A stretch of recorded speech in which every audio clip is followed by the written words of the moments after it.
Libertad y pasiones según Descartes.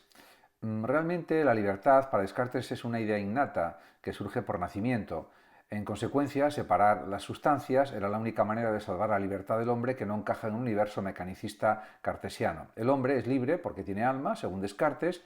En el alma, el yo, señala Descartes dos facultades, entendimiento o razón y voluntad. La voluntad se caracteriza por ser libre. La libertad no consiste en la indiferencia, sino en elegir lo que la razón propone como bueno.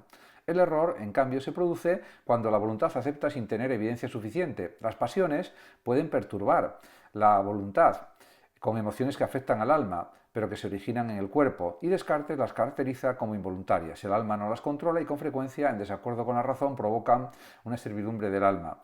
En cualquier caso, Descartes señala que no se trata de eliminar las pasiones, sino de ordenarlas de acuerdo con la razón, que muestra al hombre el camino del bien. Racionalismo de Spinoza. Este gran pensador holandés que nació en el año 1632 y murió en 1677 es uno de los grandes filósofos racionalistas. Desarrolló una filosofía original que se fundamenta en un monismo, ya que según Spinoza todo se reduce a una única sustancia y desaparece así el problema, por ejemplo, de la comunicación de las sustancias planteado por Descartes. Además, afirma su filosofía un determinismo, ya que según Spinoza todo existe por necesidad, no hay lugar para la casualidad. Y por último, hay que decir que la filosofía monista de Spinoza es además un panteísmo inmanentista. Panteísmo porque Dios es la naturaleza, Dios es toda la realidad, o dicho de otra manera, Dios se identifica con la naturaleza y existe un Dios inmanente, según Spinoza, que se manifiesta en todas las cosas y no se distingue de ellas. De ahí el panteísmo, que parece pues absolutamente evidente. Por lo tanto, su filosofía racional es claramente diferente de la de Descartes. John Locke, el creador del empirismo moderno, que fue un gran pensador que vivió en el siglo XVII, desde 1632 a 1704, pues defiende en su ética, que no desarrolló un libro concreto, pero que aparecen sus ideas sobre ética en sus obras, afirma que no hay principios morales innatos por nacimiento, rechaza el innatismo a nivel ético, puesto que está convencido de que no hay ideas innatas de ningún tipo. Los principios morales, por tanto, para él no son universales, la ética debe ser racional, basada en la razón. Afirma que el bien y el mal moral son el placer o recompensa y el dolor o castigo que siguen al cumplimiento o violación de una ley. También afirmó el liberalismo político, Locke. Es la ley de la opinión, por tanto, la que establece lo que es vicio o es mal comportamiento y lo que es bueno o virtud.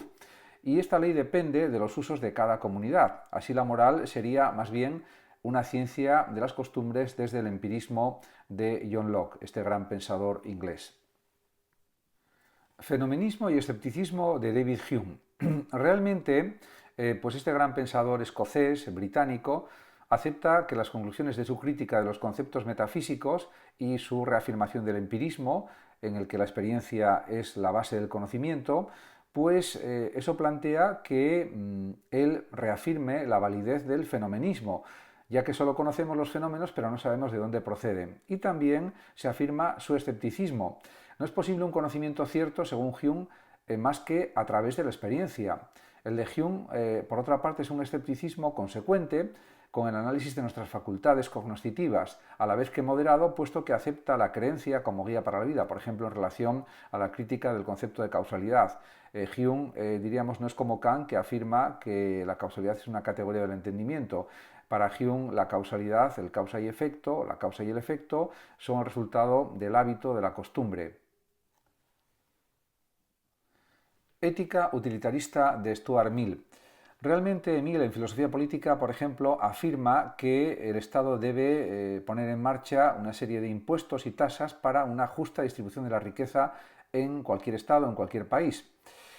En este sentido, pues también hay que hablar de la ética utilitarista, porque desde la perspectiva de Mill es teleológica, ya que considera que las acciones no tienen un sentido en sí mismas, sino por la finalidad a la que tienden o el propósito que reafirman. En ese sentido, también la ética utilitaria o utilitarista es consecuencialista, porque las acciones son buenas en función de sus efectos positivos, sus consecuencias y su utilidad, y no solo por sus intenciones. El fin de toda acción para Stuart Mill es la felicidad, que define como el placer o la ausencia de dolor. En definitiva, el mayor bien posible, el mayor placer posible para el mayor número posible de personas, la mayor utilidad para el mayor número posible de personas. Filosofía política de Mill, de Stuart Mill. Mill es un filósofo del siglo XIX que defiende un equilibrio entre el individuo y el Estado. Según él, el Estado debe respetar la vida privada y las libertades individuales. Por ejemplo, libertad de conciencia, libertad de pensamiento y de poder manifestar ese pensamiento, de expresarlo, libertad de acción, los miembros de la sociedad tienen que poder tomar iniciativas libremente, libertad de asociación, etc. El único límite a estas libertades individuales, según Mill, reside en no atentar contra la libertad o la integridad física o moral de otros individuos. Por otra parte, según Mill, el Estado debe intervenir para evitar situaciones de injusticia social. En ese sentido, pues está el tema de la dictadura de las mayorías. Mill expresó su temor de que las reivindicaciones de las minorías no se tuvieran en consideración. Por esta razón defendió la idea de que el Estado tenía que garantizar que las reivindicaciones justas de sectores minoritarios no se vieran desatendidas.